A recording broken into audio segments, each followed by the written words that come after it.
Hello, everyone. This is Dr. Paul Bowman, your chair of pediatrics. This is a recording of DSA material for a cellular and molecular biology course. This is scheduled to be DSA 27, and today we are talking about amino acids, metabolic defects, and diseases caused by mutations in genes encoding enzyme proteins.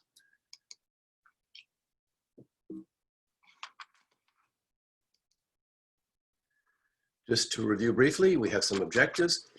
There's some overlap here with the other DSA that I provided you on glycogen storage disease, also some differences. First, recognize the consequences of enzyme deficiencies in disorders of amino acid metabolism, galactose and lysosomal storage diseases. And this is by no means meant to be inclusive or to challenge you to memorize all sorts of rare conditions. This is more about concepts and clinical application. So that includes then, second, discussing the spectrum of the clinical disorders which may result. Third, to identify the steps necessary to establish a correct diagnosis using some case examples. Fourth, to discuss once again the approaches to therapy and to try to help distinguish the concept of specific treatment targeting a identified disease entity versus supportive care, which is more broader in scope and includes various aspects related to quality of life, site of therapy, and so forth. Fifth, to explain issues in genetic counseling of affected patients and families, which is dependent upon an understanding of the patterns of inheritance. And sixth, and this is something really important that we're going to introduce, is to describe the role of newborn screening in early detection and management of genetic diseases. I once again refer you to Robbins' Basic Pathology, the 10th edition, which is available to you through our library, the online edition. The chapter is 7, Genetic and Pediatric Diseases. I encourage you to look at the section on diseases caused by mutations in genes encoding enzyme proteins. The material relevant to this DSA is that on phenylketonuria, otherwise known as PKU, on galactosemia, and on lysosomal storage diseases. This block, which does comprise about 5 printed pages or so, immediately precedes the material that I recommended to you in the previous DSA on glycogen storage disease. So to be conscious of your time, the DSA is assigned for 2 hours. What I recommend you to do is spend an hour and 15 minutes or so on this recorded presentation and 45 minutes or so on the reading in Robbins that helps supplement this material. There may be a variety of loose ends that emerge from all this. We will then come together in the MLM, and I'll do my best to help fill in the blanks and clarify issues that will be important for your understanding of the big picture.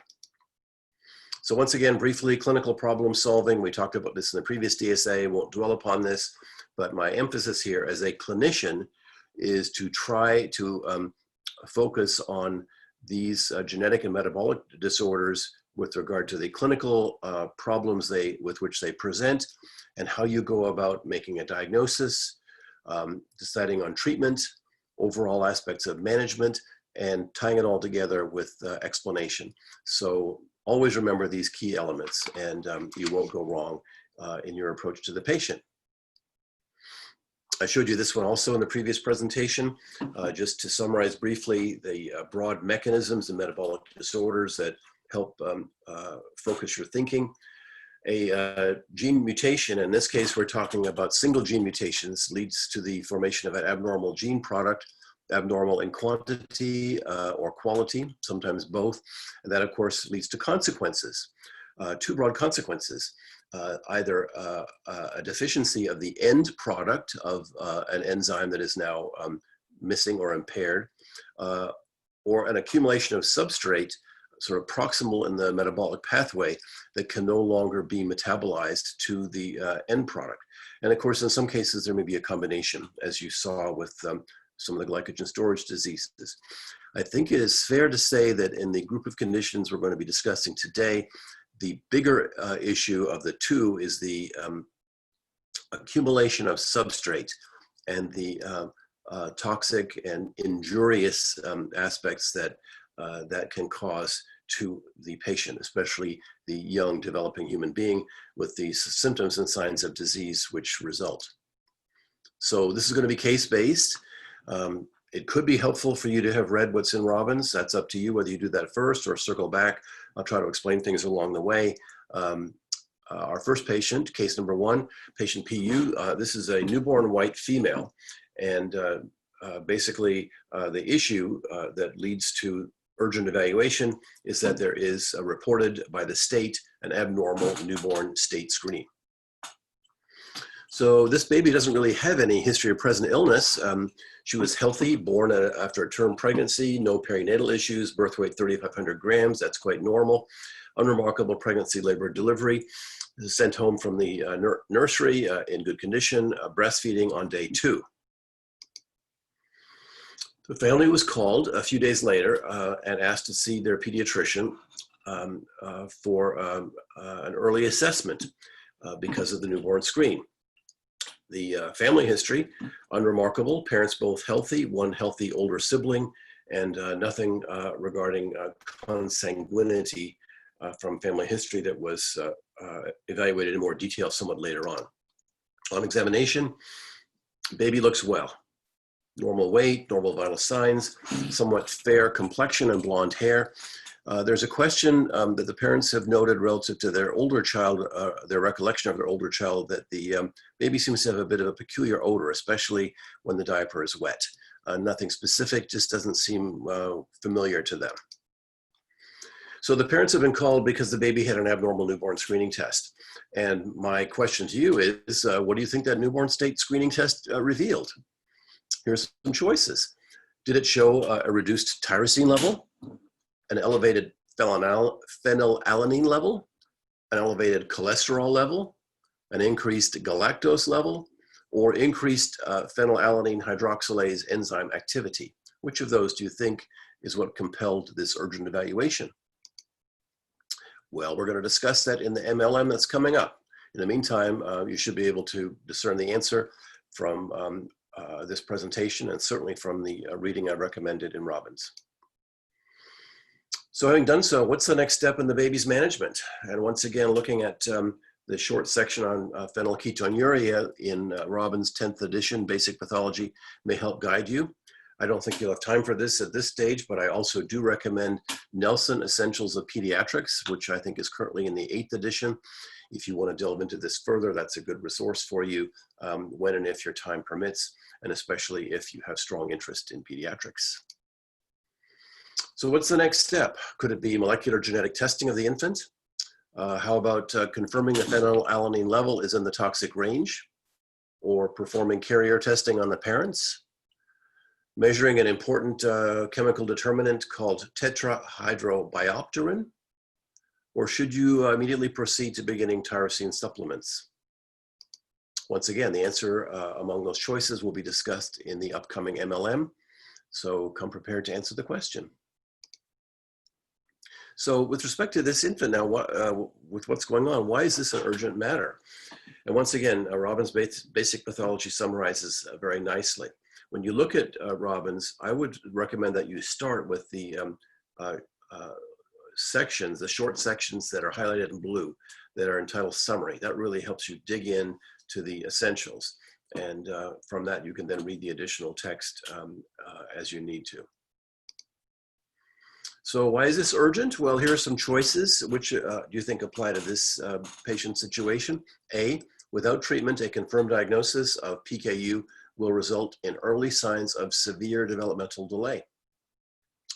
Or B, over 90% of untreated patients will have severe impairment and be unable to function independently as adults. Or C, early and sustained dietary intervention throughout childhood can lead to normal growth and development. D, prompt confirmation of the diagnosis can lead to important identification of variant forms of PKU. Or perhaps the answer is all of the above. We'll discuss it in the MLM. What do you think? Anyway, let's drill down now. This baby has been diagnosed through a variety of tests and confirmatory studies to have phenylketonuria, abbreviated PKU. So there are management issues and there are treatment issues. The treatment issues are part of the management. Management includes getting expertise to help you manage the case. Here, once again, we turn to our expert colleagues in metabolic genetics. Fortunate that we have such experts here in Fort Worth, based at Cook Children's. We need, through them and through genetic counseling, initial and ongoing support and education. We need to introduce a low phenylalanine diet to minimize the burden that this amino acid places on growing and developing cells and organs. And we also need long-term follow-up. So that's the big picture. So PKU is a perfect example for demonstrating the benefits of newborn screening. In fact, newborn screening was introduced decades ago, initially mainly to identify cases of PKU because of the recognition that early detection had significant benefits.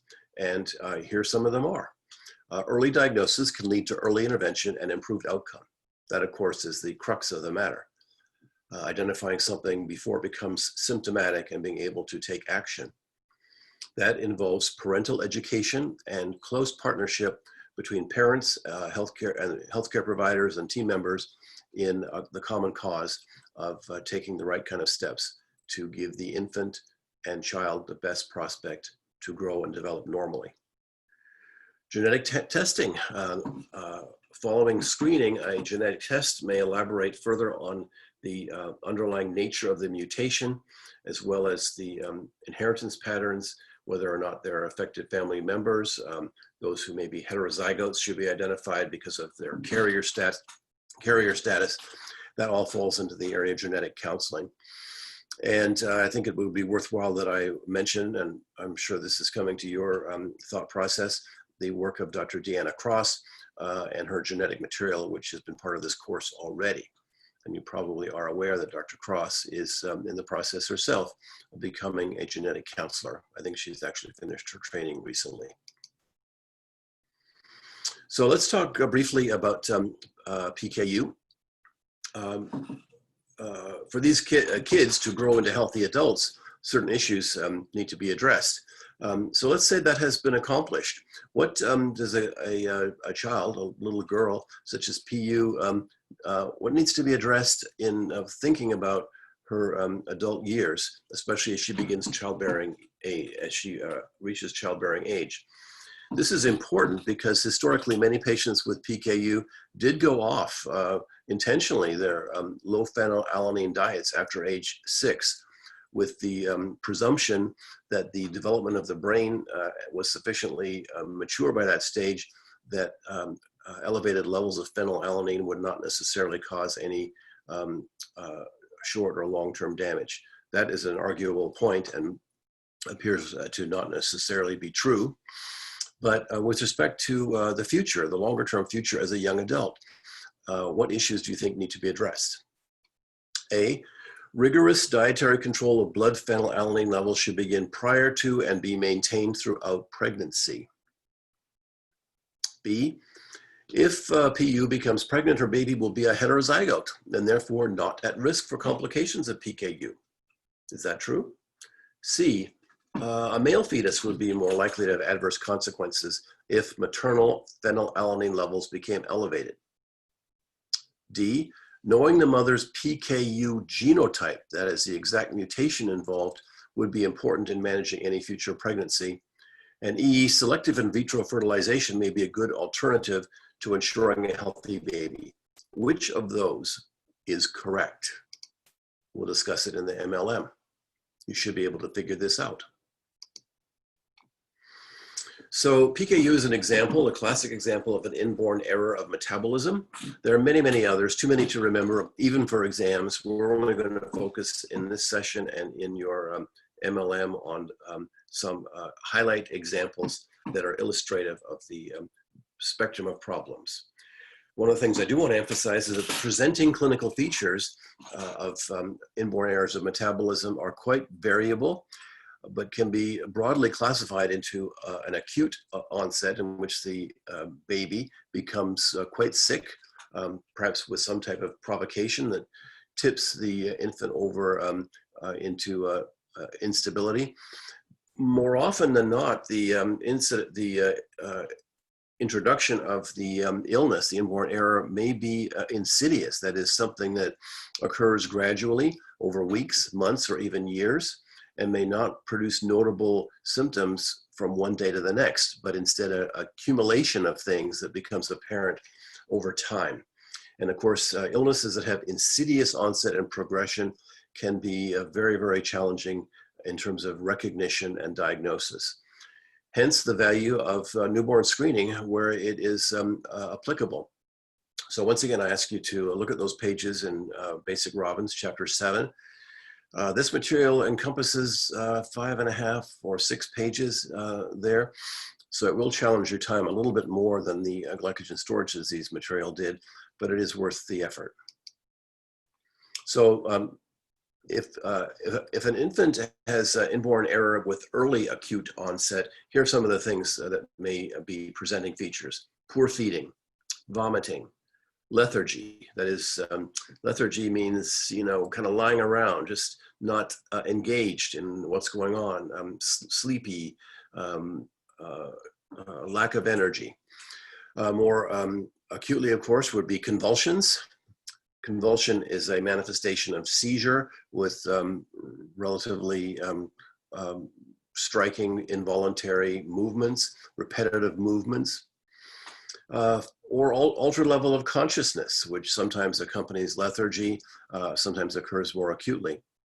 Some of these symptoms, or these constellation of symptoms, are similar to the presentation one may see in someone who has systemic and potentially overwhelming bacterial or viral infection. This is particularly true in young infants, where it is known as the neonatal sepsis syndrome. So babies who appear suddenly very sick may have life-threatening infection. They may also have life-threatening metabolic disease. The delayed and insidious onset is more gradual and may be apparent only after prolonged observation and a heightened level of awareness on the part of a family member or a healthcare provider. Delayed developmental milestones, a red flag.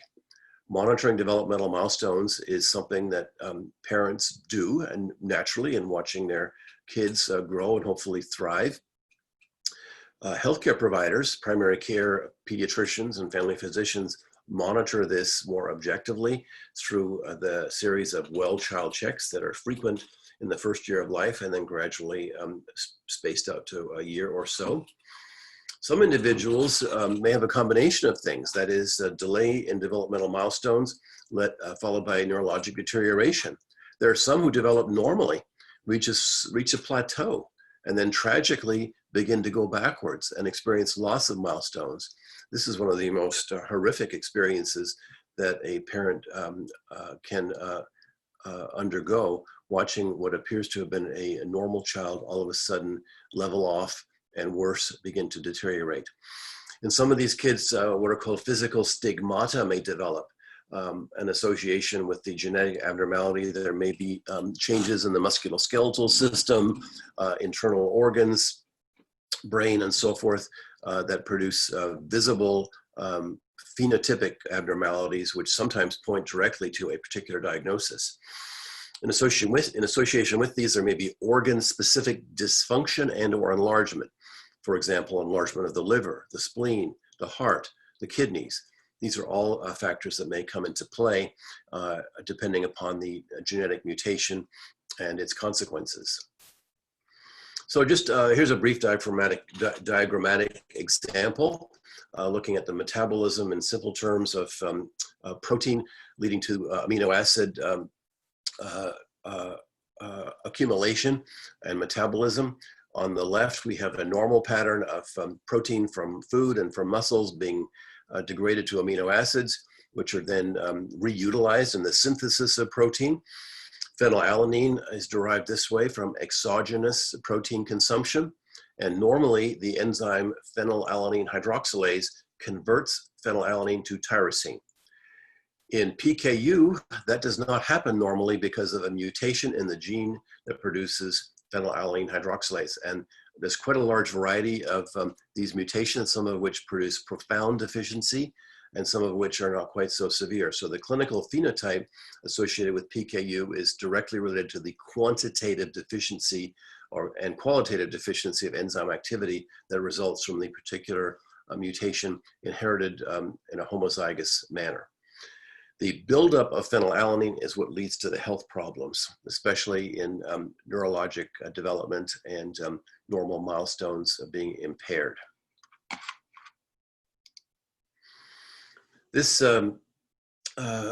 slide basically shows the chromosome 12, in which the mutation occurs. It's a rather long segment of DNA where the PAH, the phenylalanine hydroxylase gene, is located. And so there's a variety of mutations that can occur along there that produce the reduction in enzyme activity. On the left of the slide, you can see the chemical structure of phenylalanine and what happens when it is hydroxylated, which is exactly what it says. Hydroxyl group is added here, that becomes a tyrosine. And the insert shows you the simple patterns of inheritance, where you have carrier parents who are clinically unaffected, but who each are heterozygotes for a PAH genetic mutation.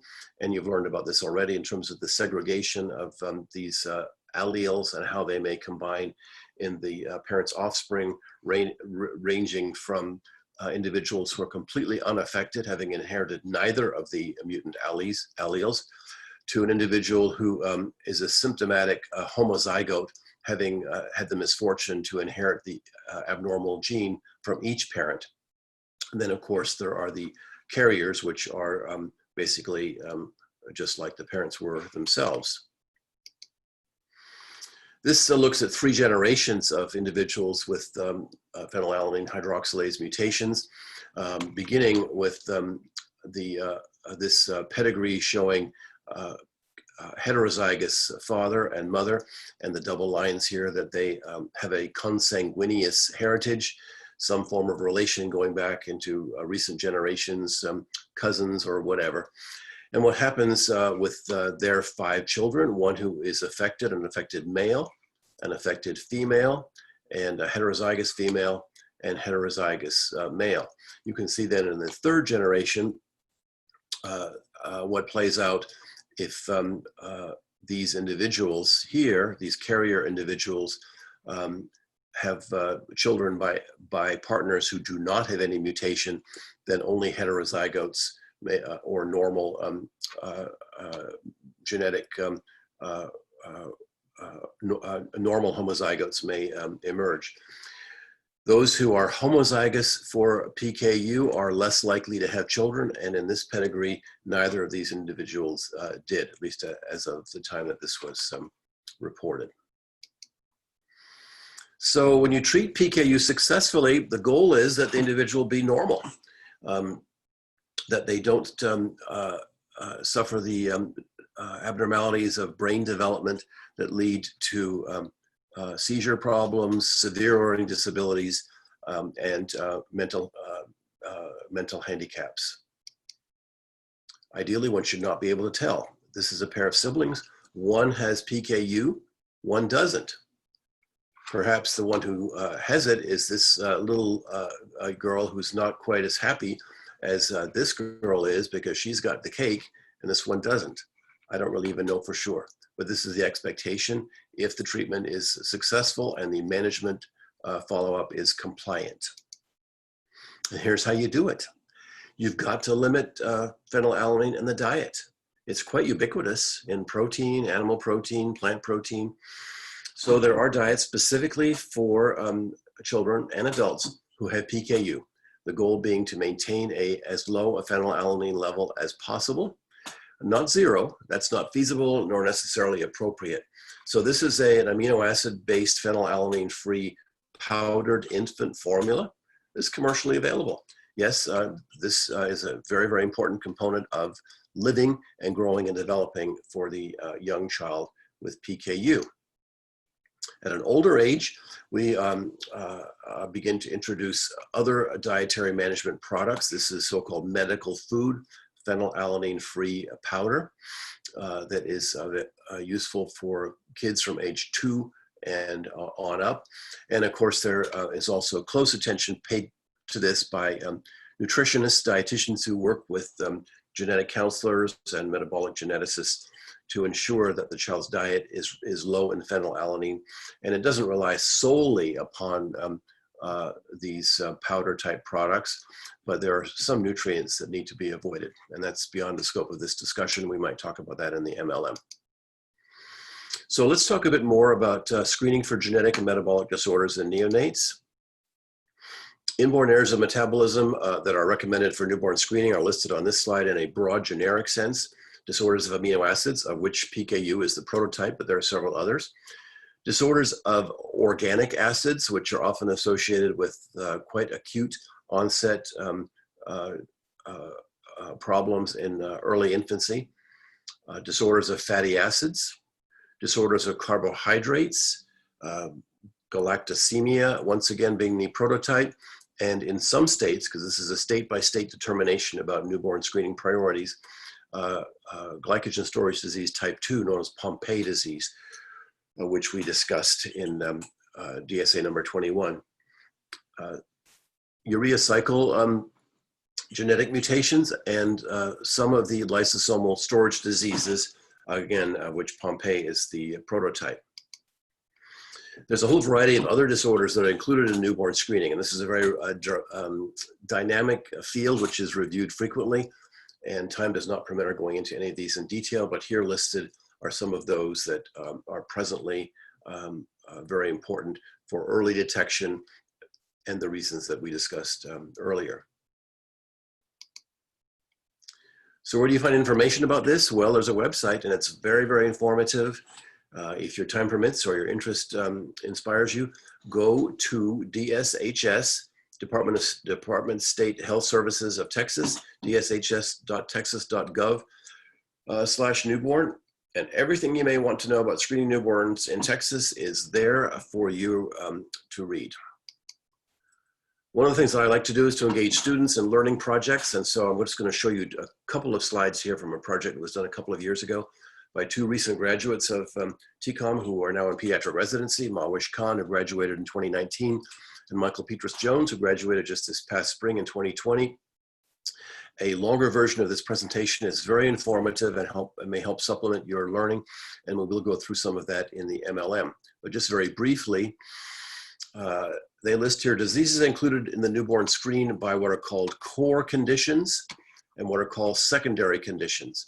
And a couple of things that are screened for actually at point of service, that is in the nursery before the baby is released home with mother: critical congenital heart disease and newborn screening. Core conditions include amino acid disorders. Here's the list for Texas. Note PKU is there. Fatty acid oxidation disorders. I'm not going to test you on any of these on my questions on the exam, just want you to have some awareness. There's a whole bunch more. Core conditions, organic acids, endocrine disorders. These two are very, very important: congenital adrenal hyperplasia and congenital hypothyroidism. You will learn more about those in the endocrine course and a great deal more in the Endo 2 course when you are second-year students. From the standpoint of the hematologist, which is where my career path has been, hemoglobin disorders are very important. And this is one that we'll talk about more in hematology courses in the future. And there's a host of other disorders which have been added in the last few years, which are listed over here. There are resources for patients and families. There they are. It could be helpful to you. I realize your time is limited. So let's talk now about the inheritance patterns of metabolic disorders.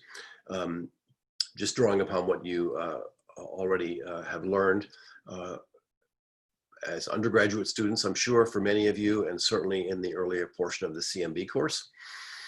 An autosomal dominant pattern of inheritance for metabolic disorders is very rare. There is one notable one that's relatively common, and that is familial hypercholesterolemia, which in the heterozygous state does predispose to early onset cardiovascular disease. In the homozygous state, it predisposes to atherosclerosis and early risks for coronary artery disease and stroke, even in childhood. Of course, the vast majority of metabolic disorders have an autosomal recessive inheritance. Heterozygous carrier parents, typically homozygous offspring, 25% risk in each pregnancy of the fetus inheriting both genes. Some of these represent inheritance of the same mutation from each parent, especially if there's consanguinity. For others, the mutations are different, but still come together in a recessive manner, especially where there are numerous mutations affecting the particular gene. PKU is such an example. And then there are the X-linked varieties, and these are infrequent also, but important to be aware of. X-linked carrier mother, typically affected male offspring because of the lack of a normal X chromosome to offset the abnormalities induced by the mutation being on the X chromosome inherited by mother. Mucopolysaccharidosis type 2, otherwise known as MPS 2 or Hunter syndrome, is one example. And another important one is Fabry disease, which has some slides later to just give you some illustration. So those are the two you might need to know about with respect to the mucopolysaccharides and ornithine carbamyl transferase deficiency, which is an abnormality of the urea cycle. And these babies can get very sick with rapid elevation of ammonia as a consequence of acceleration of that cycle in the presence of infection and other stress. So this is just a pedigree showing you the inheritance of autosomal recessive genes. In this particular version, the mother and father are both carriers. They carry different mutations of the same gene, which is why they're colored differently, as you can see. The rest of this, I think, is self-explanatory. The affected individual has inherited one of the abnormal genes from each parent, now lacking a normal gene and having the combination of these two with a resultant effect on the gene product and the disease process. This slide shows the inheritance pattern of X-linked mutations, beginning with a parental couple in which the father is affected, and over here on the right, one in which the mother is a carrier. So you can see the patterns that result when the abnormal X chromosome is transferred to offspring.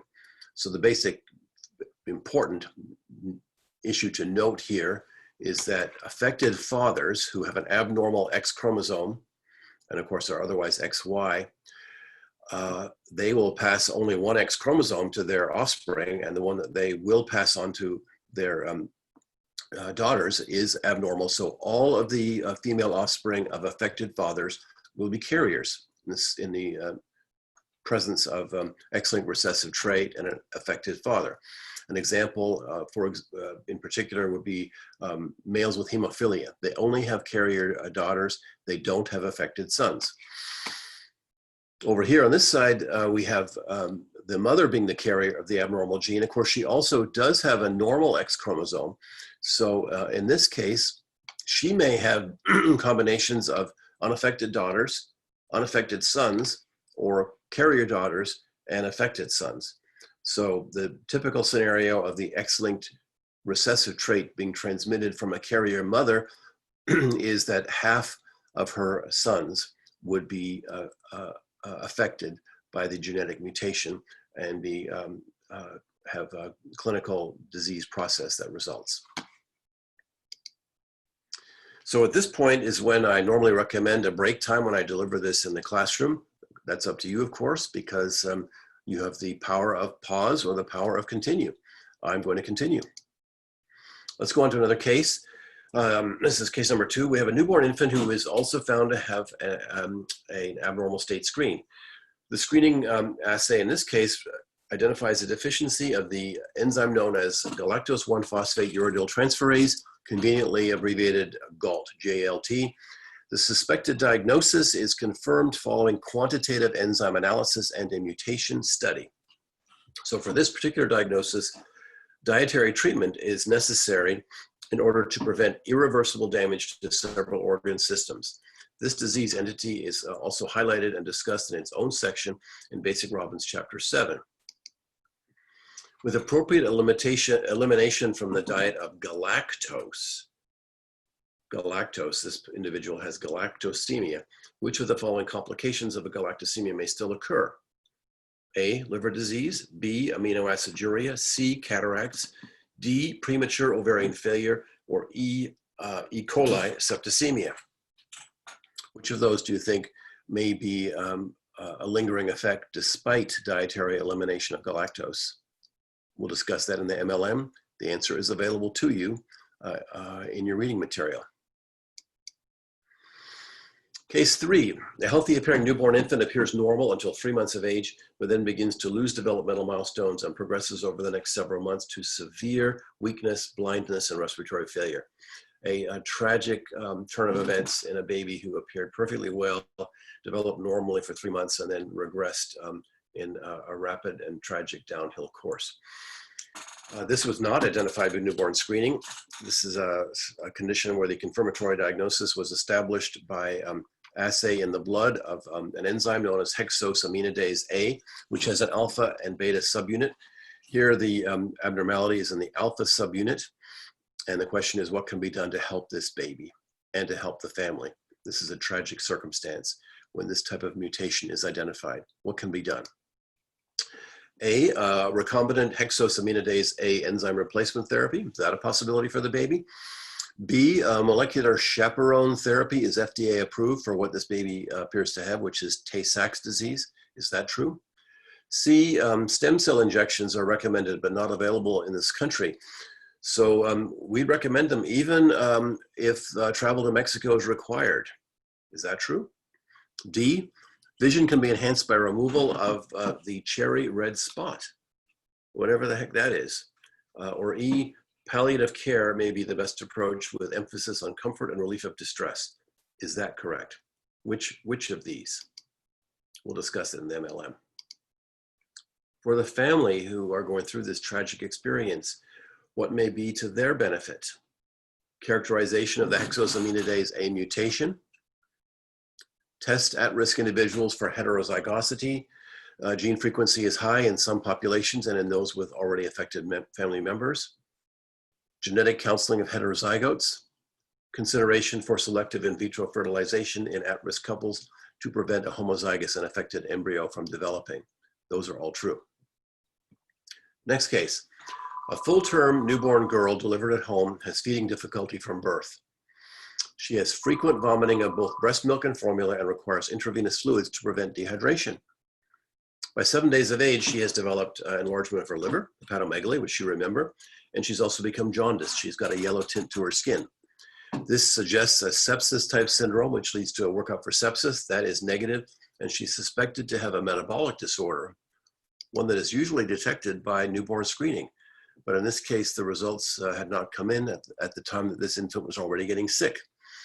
Some laboratory tests were done based upon the patient's presentation to evaluate her overall illness and organ involvement. And here's what we find. She has a low blood glucose, otherwise known as hypoglycemia. She has a metabolic acidosis. She has elevated bilirubin. That's known as hyperbilirubinemia. And you'll get to this in your GI nutrition course. There are different components to bilirubin. If it is conjugated, that's a chemical assessment, it usually represents something is wrong with the liver and or the bile ducts that deliver bile from the liver into the digestive system. She has a low plasma albumin.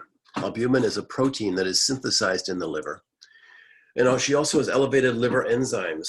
The hepatocytes that we talked about briefly in the glycogen storage DSA contain with them a number of different enzymes which can be released into the circulation when the cells are injured, causing something known as hypertransaminasemia.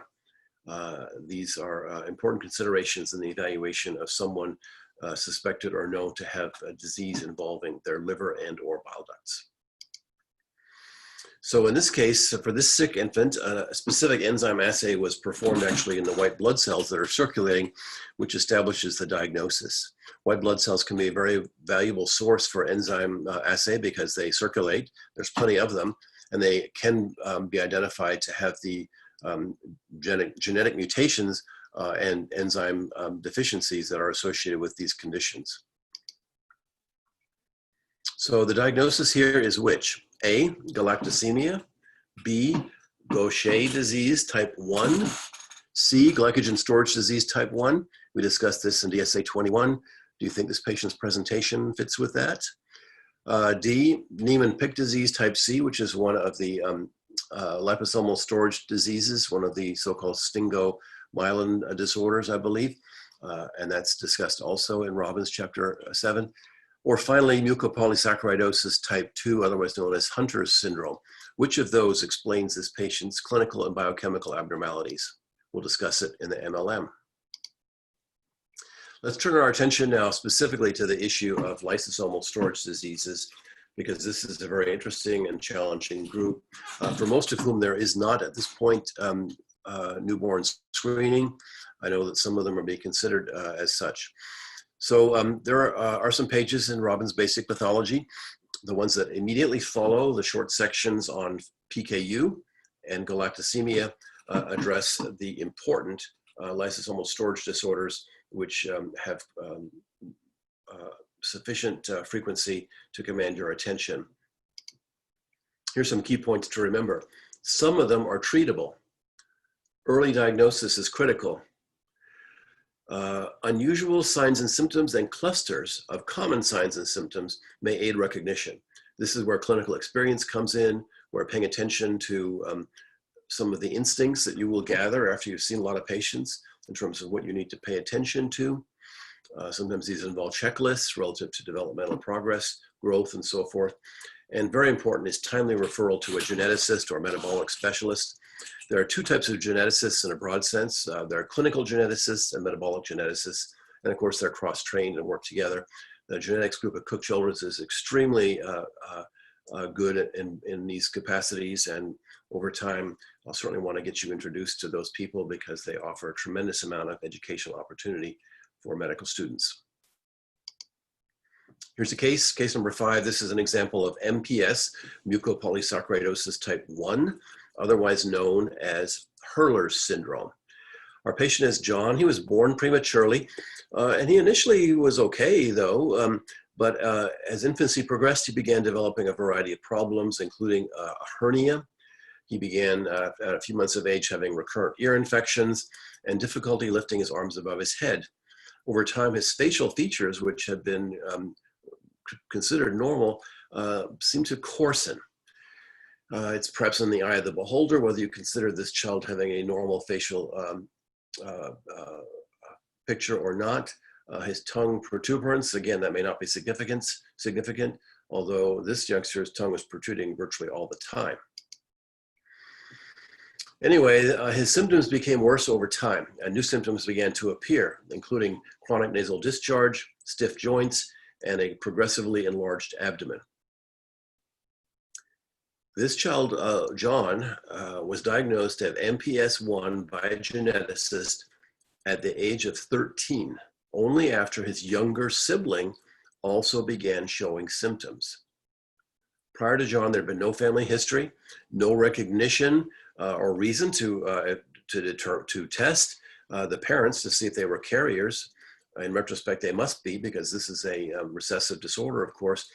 So it took the appearance of the second member of the sibship to cause attention to the fact that John had a variety of abnormalities that really had not caused enough concern to lead to evaluation and diagnosis, despite the fact that he had reached 13 years of age.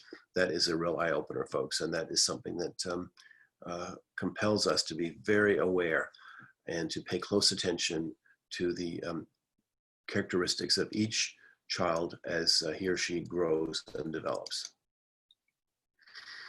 So this is called the Diagnostic Odyssey, and I'll just tell you very briefly that research studies have been done on Fabry disease, which is another lysosomal storage disease, and MPS 1, looking at quite a large number.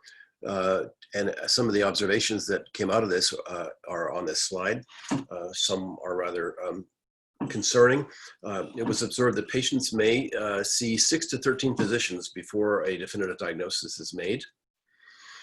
The National Organization for Rare Disorders, known as NORD, N-O-R-D, did a survey of 138 individuals confirmed to have either one of these diagnoses. And 68% of the families said that it was over 3 months for the diagnosis to be made after a first visit to a physician. 36% remained undiagnosed for over a year, and 1 in 7 remained undiagnosed for over 6 years. So that's why I'm presenting this to you, to plant the seeds in your brain and remind you when you get to your clinical rotations how important it is to have an index of suspicion and awareness when something doesn't seem just quite right. So what are lysosomal storage disorders? They're a group of over 40 conditions. The common theme is that an enzyme deficiency, a mutated enzyme, usually in a homozygous state, occasionally X-linked recessive, causes the lysosomes, those little digestive organelles in our cells, to become engorged with accumulated substrate. Pompe disease is one such example, the lysosomal generalized form of glycogen storage disease. Each of these lysosomal storage diseases is a consequence of the specific type of substrate and in what tissues it accumulates. Of course, the worst forms are those that accumulate in the brain, and many of them do, although not all. Progressive accumulation of substrate can result in irreversible brain damage. As the accumulation occurs, developmental milestones may slow down, level off, and begin to go in a regressive pattern, leading to decline of central nervous system function. These are a pair of photographs of bone marrow cells. The cell in question here is what's called the macrophage or macrophage, otherwise known as a histiocyte. It is a scavenger cell that is present in the bone marrow and throughout our immune systems. Macrophages phagocytize bacteria, viruses that may have already been coated by antibody. They phagocytize particulate matter and sometimes take on an appearance like this that kind of represents exactly what they are. They're scavenger cells that have picked up debris, microscopic debris. This, on the other hand, is an abnormal macrophage. This is an example of what's called a Gaucher cell. Inside the cytoplasm here is storage material, which is described in this case as crinkled paper.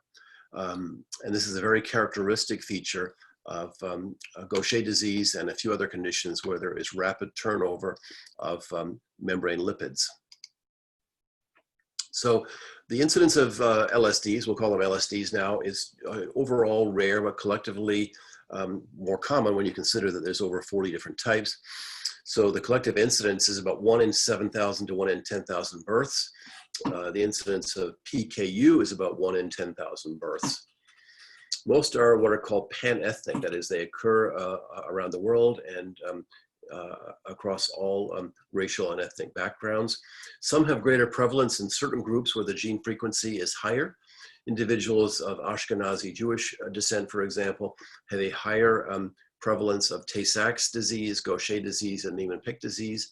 And African Americans have a higher gene prevalence and thus incidence of infantile onset Pompe disease. Not needing to memorize this, no, but this pie chart simply shows you the proportionate distribution of these, of a largely representative group of these lysosomal storage diseases.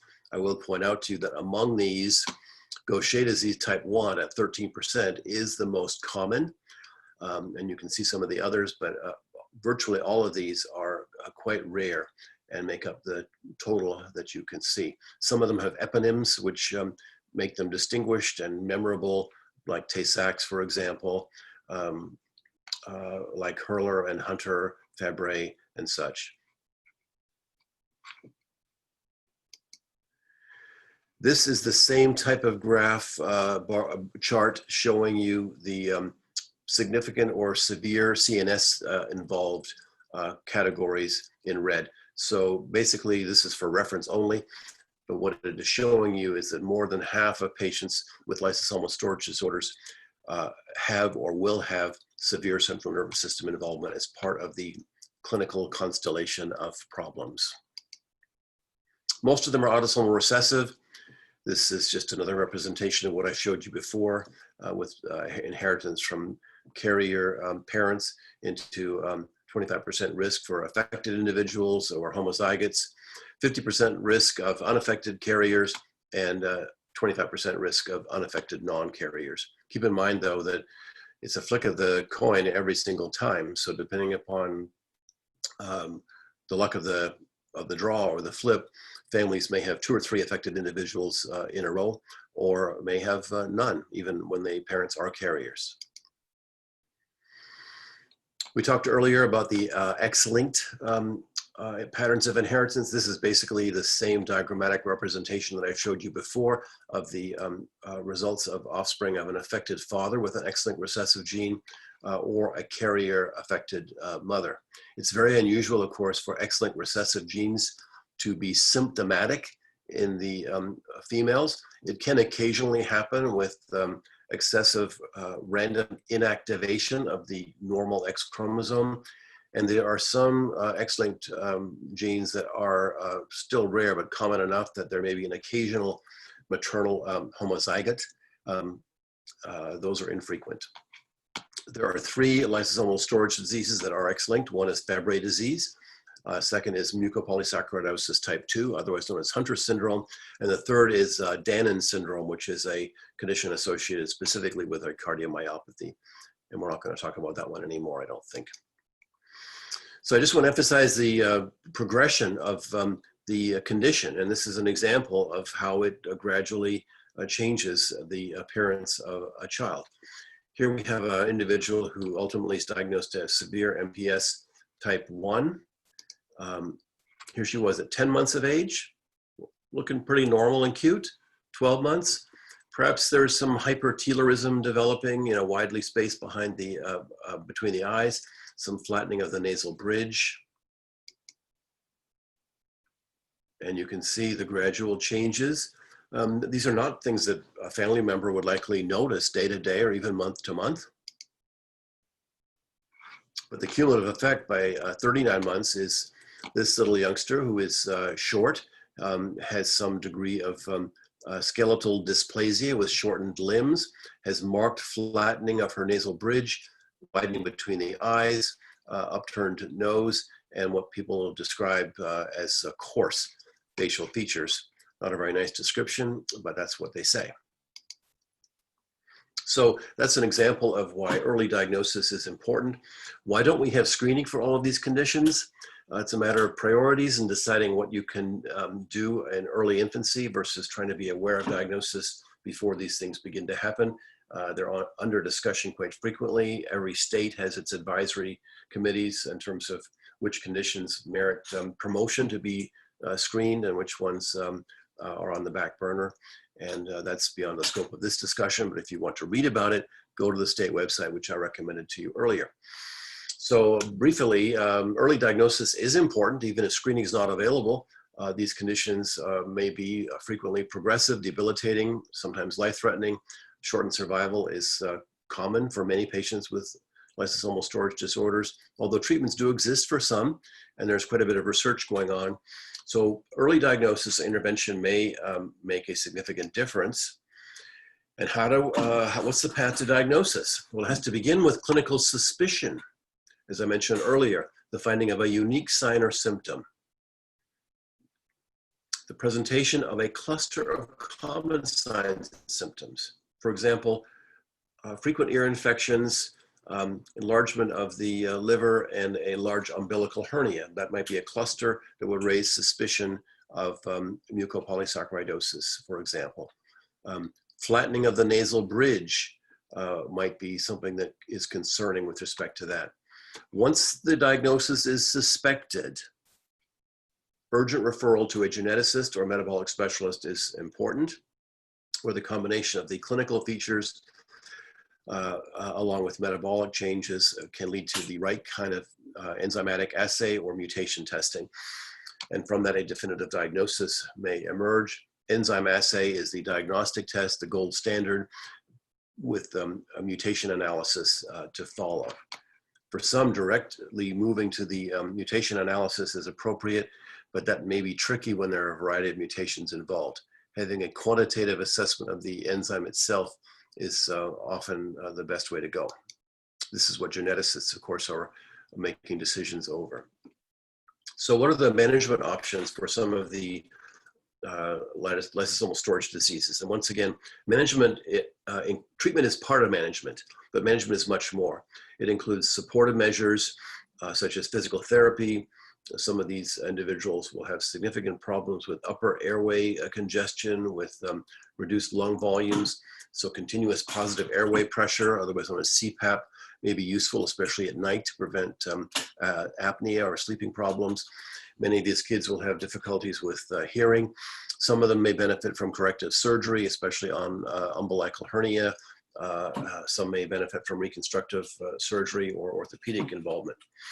Specific treatments, however, to tackle the mutation, the enzyme deficiency itself, what can we do there? Well, for some, there may be the possibility of organ transplantation. Hematopoietic stem cell transplantation that provides stem cells that have the missing enzyme has been useful in some of these conditions, although the shortcoming there is that stem cell transplantation does not often benefit the abnormal accumulation of the toxic product in the brain. For some, the deficient enzyme, the gene has been cloned, and it's possible to make the enzyme by recombinant technology in vitro and to produce a commercial product that can be safely given with some benefit. For others, there's a condition, a therapeutic strategy known as substrate inhibition. If the problem relies on an enzyme mutation that leads to accumulation of toxic substrate, perhaps if you can reduce the pressure on that enzymatic pathway by reducing the amount of substrate being delivered to it, you might see some benefit. And in fact, for one of the glycogen storage, I should say, for one of the storage diseases, lysosomal storage diseases, that appears to be so. So here again is a case of MPS type 1. This is the fully developed clinical phenotype. So once again, look for unusual symptoms or for clusters of more common symptoms. This diagram shows these. I'm not going to elucidate all of these. This slideshow will be available to you also independent of this audio for your reference if you wish. Some of the ones that are particularly important that really stand out are those that are quite visible, such as developmental delay, corneal clouding, and large tongue. And here are some photographs showing a variety of these features in children with MPS type 1. Note the gibbous here, the angulation of the back due to a partial collapse of one of the vertebral bodies. This shows you the variation in the clinical phenotype in patients who have mucopolysaccharidosis type 1 due to variations in the severity of the mutation. And basically they speak for themselves. These kids each have mucopolysaccharidosis type 1, but these are subtypes. The Hurler phenotype being the most severe, the Shea type being the most mild, and the Hurler-Shea being the intermediate form. Only the Hurler type affects the central nervous system. Here's an example of a patient with MPS type 1 named David, which shows his story beginning with umbilical and inguinal hernia surgery at age 2 months, then recurring ear infections, otitis media, and noisy breathing and snoring. Visit to orthopedic surgeon with a lump on his back, which was thought not to be significant. But then a pediatric resident noted coarse facial features and some of the other characteristics that had been documented in the medical record. And at age 12 months, the child was referred to a geneticist who suspected MPS type 1 and confirmed the diagnosis by enzyme assay. So for patients with MPS 1, which is one of the more frequent and more tragic forms of, due to its gradual but inexorable progression of lysosomal storage disease, therapy can be supportive. As I've outlined before, we may be able to offer for some, especially that can be offered earlier in their course, hematopoietic stem cell transplantation. And the best outcomes are in those who have this opportunity before 2 years of age. There is, of course, a risk of morbidity and mortality associated with the allogeneic transplantation of hematopoietic stem cells, topic for another time. And on the other hand, for chronic therapy, we have enzyme replacement therapy. Hexosaminidase A can be administered, can be produced in the laboratory by recombinant techniques. The downside is that it may beneficially affect many of the organ and skeletal problems, but not so much the central nervous system, perhaps not at all in many cases. Okay, here's a case of a condition that is very important because therapy for this one makes a huge difference. Recognizing it in the newborn period, not so crucial, however, because it doesn't affect the central nervous system and because its onset is usually delayed by several years in terms of being clinically significant. We're talking about type 1 Gaucher disease. There are 3 major subtypes of Gaucher disease, all featuring a deficiency of the enzyme glucose-3 residase and the accumulation of glucosylceramide. Type 1 is the most common by far, about 99% of cases. And many of these patients have hematologic manifestations and can be mistaken for individuals with leukemia or other types of blood cancer. And so I've seen quite a few cases of type 1 Gaucher disease in my career as a pediatric hematologist oncologist. This slide summarizes the major subtypes, the most frequent being what's called the non-neuronopathic type. This is prevalent in those of Ashkenazi Jewish descent, where it has a actual frequency of up to 1 in 450 individuals. Its onset is in childhood or adulthood, and this is the one that I have had the most experience with.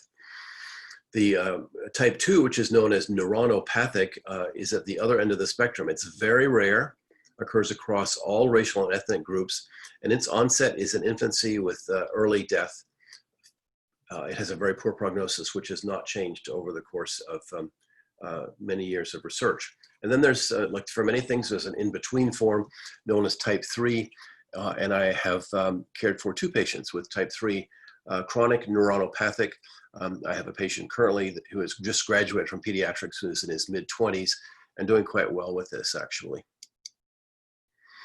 So what happens in Gaucher disease is deficiency of the enzyme glucose-3 residase, which leads to macrophage engorgement. I showed you the picture earlier of the crinkled tissue paper sort of thing. And these patients typically present the type 1 type in first or second decade with enlargement of the spleen, bone pain, blood changes, and sometimes growth disturbance. It can be life-threatening, but it is usually more disabling than life-threatening, and it does not affect the central nervous system. Here's some examples of manifestations that may occur in children and in older individuals. And you can look at the various things there. From a hematologic point of view, looking at these characteristics, you can understand why these children or adolescents are often referred initially, even as adults, to hematology oncology specialists because of bone pain, because of anemia, because of low platelets, thrombocytopenia, enlargement of the liver and spleen. That all suggests something like acute leukemia, which is in the differential diagnosis until the bone marrow test is done. The genetic mutations that lead to this are quite variable. So there are cases that are relatively mild, and we have a convenient diagram here on this young man's left upper quadrant showing the enlargement of his spleen and liver. These are not massive. Here's an individual much more severely affected with marked abdominal protuberance due to these organs being much, much larger. Same patient here from the lateral view. This is from an autopsy actually of an individual who died from Gaucher disease. And you can see the infarcted areas in the bone marrow, which are called bone crises, where the large quantities of Gaucher cells basically squeeze out the circulation of the bone marrow, causing pain and sometimes death of tissue. This phenomenon leads to something known as the Erlenmeyer flask deformity. That's a radiologic picture where the normal concavity here in the femur is blunted by the way the cortex of the bone sticks out. Okay, so Sarah is the patient here. That's the cute young lady. She presented at age 5 with persistent left knee pain. She did some poor weight gain. Splenomegaly had been noted. Some head scratching by her provider going on to try to figure out what the issue was. Gradually, her height and weight fell below the 5th percentile. Laboratory results suggested initially iron deficiency anemia. She had no evidence of major organ deficiency. Because of bone pain, she had a nuclear medicine bone scan, which showed decreased uptake in the proximal left femur, thigh bone. This went on to MRI and radiographs of the skeleton, which showed findings consistent with an infiltrated process of the bone marrow. That is, something is in the bone marrow that doesn't belong there. These cells can be identified by bone marrow examination, and often marrow exam is done to distinguish infiltrated processes like Gaucher disease, which are quite infrequent in most populations, from leukemia, which is still not common, but by far more common in our population than is Gaucher disease. The specific diagnosis can be obtained by enzyme assay in the blood and then mutation analysis. How do you treat it? Well, supportive care involving analgesics, orthopedic procedures sometimes, but specifically, we have enzyme replacement therapy, and we also have substrate inhibition therapy, both of which are FDA approved. I'm going to skip over these next slides. You can look at them as you wish, but these are, this is a case example of Pompe disease, which we discussed in DSA21. Just some additional story and the separate slideshow that will be posted. You can look at this if you wish. Fabry disease, I want to touch on. This is an X-linked disorder affecting males. Here we have a deficiency in the enzyme alpha-galactosidase with accumulation of globotriaceramide. This is not a disease of infancy, sometimes in childhood or adolescence. It can be life-threatening due to the involvement of kidneys and heart and cerebrovascular system. It often produces cerebrovascular disease, shortening the life expectancy of the affected males to about age 50. It's X-linked, so we don't see this in females. We see it mainly in males. Sometimes the major outcome is renal insufficiency, leading to the need for dialysis and sometimes renal transplantation. This shows you the clinical phenotypes in the little kids and the older adults. I want to emphasize the important things here, including the corneal and lens opacities due to accumulation of the product, early ischemic strokes, cardiac disease, and renal insufficiency in older individuals, and skin manifestations called angiokeratomas. And here's a photograph of the angiokeratomas. An autopsy finding of enlargement of the heart and thickening of the heart muscles, and these changes in the cornea causing corneal opacities in this spoke-like fashion. So, treatment for Fabry disease, once again, supportive care, pain management, heart valve replacement, dialysis or renal transplantation, and increasingly also enzyme replacement therapy is available for this one too. Infusion every 2 weeks with a recombinant enzyme replacement product designed specifically for them.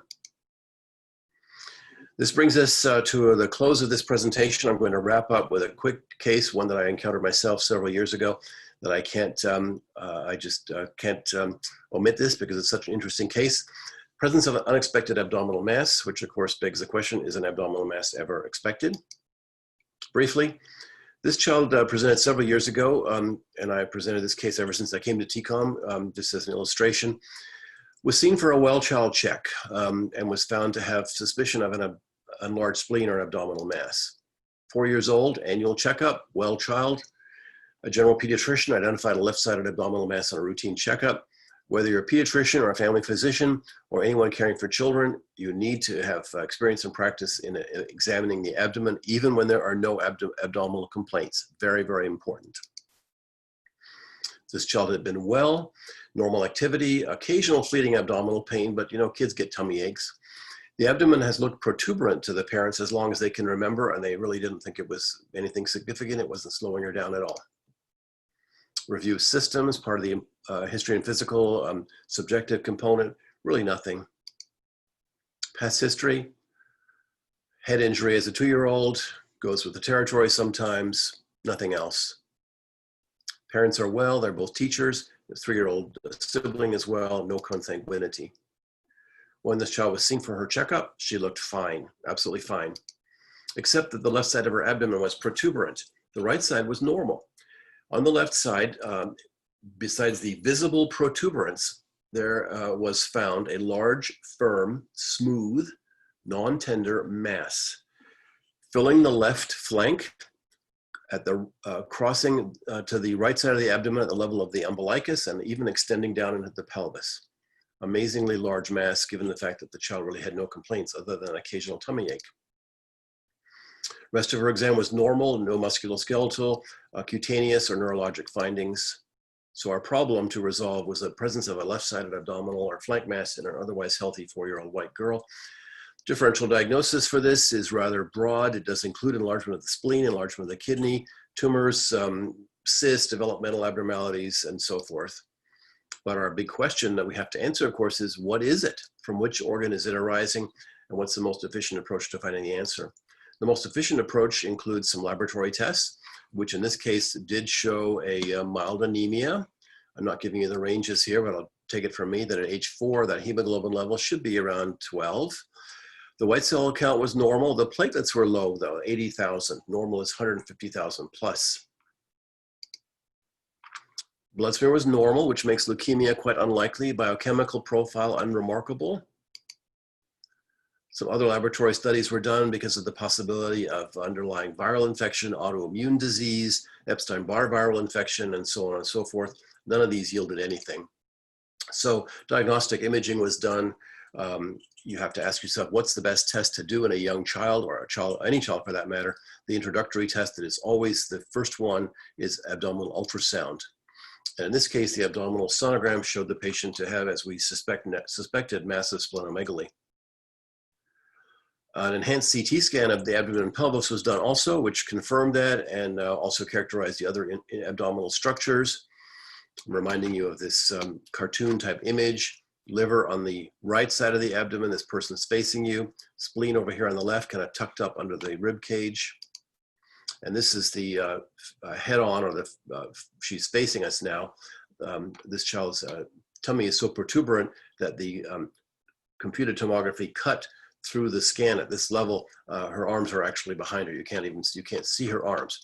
But the most important finding here is this gigantically enlarged structure, which is virtually filling half of the abdomen. That is her spleen. Down here is her bladder. This is the displaced gastrointestinal tract with contrast lighting it up. Here's the liver over here, which is somewhat enlarged. Heart and thymus gland, normal. Lungs compressed, but normal. So anyway, this patient ended up having a splenectomy, which was done because of the mechanical enlargement of the spleen and the effect on her platelets.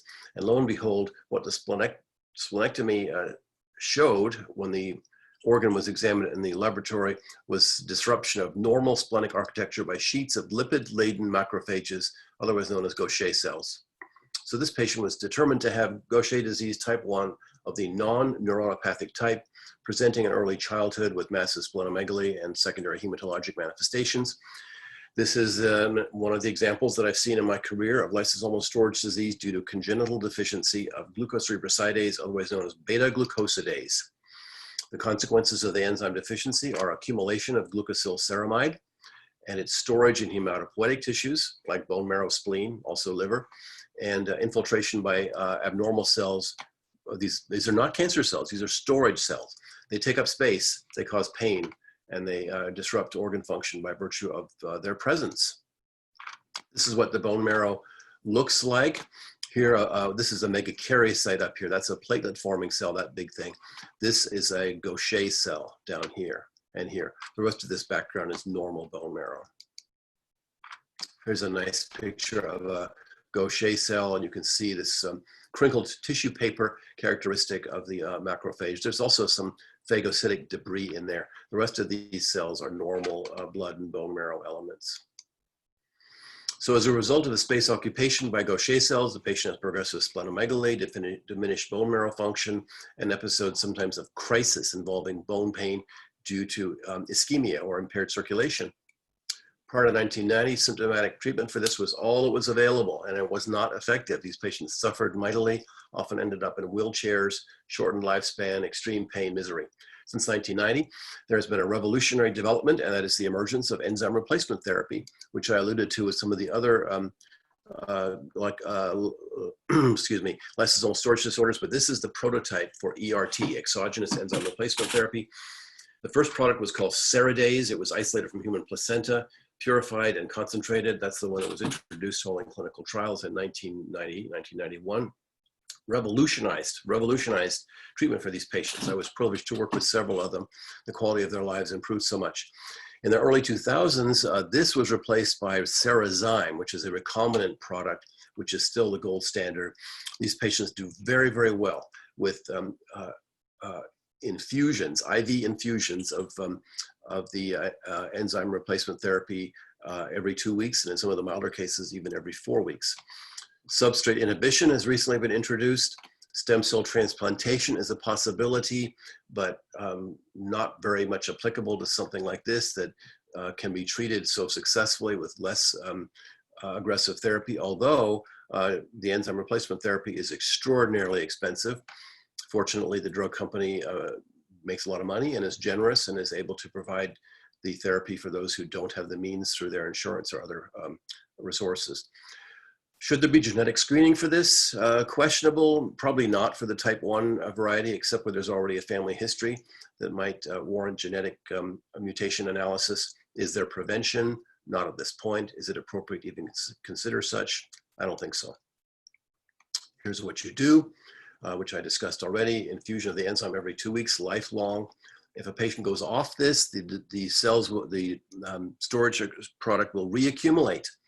And I had this happen a couple of years ago with a young woman who lost her insurance, became a young adult, was not eligible for Medicaid in the state of Texas, was very reluctant to do anything, and didn't do anything until she became disabled and was living in a remote rural community.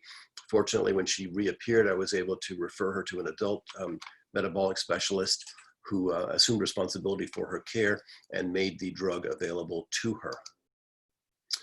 So we're running out of time, folks. There have been some important advances in lysosomal storage diseases. I'll let you read these at your leisure should you choose to do so. Several clinical trials that are ongoing. Primary care provider is important here, and that's why I really want to emphasize the value of this information to you and the fact that we should return to it as you get closer to and during your clinical training. Accurate and early diagnosis is essential. If you don't think of it, you're not going to diagnose it unless newborn screening brings it to attention. And primary care providers are on the front line. So they have the opportunity to be the first to identify signs and symptoms of these diseases, to make the prompt referral that leads to the diagnosis being made and appropriate interventions, education, and management being undertaken. And primary care providers for many of these individuals continue to be their medical home. Some, of course, have rapid decline in health. Others have disabilities that may be manageable and require support for prolonged periods of time into adulthood and maturation. So in summary, lysosomal storage disorders are often rapidly progressive and life-threatening, treatable in some cases. Once again, primary care providers recognize unusual signs and symptoms or clusters of common signs and symptoms. Subtle changes may be significant and warrant a closer follow-up, and early referral to geneticist or metabolic geneticist is important.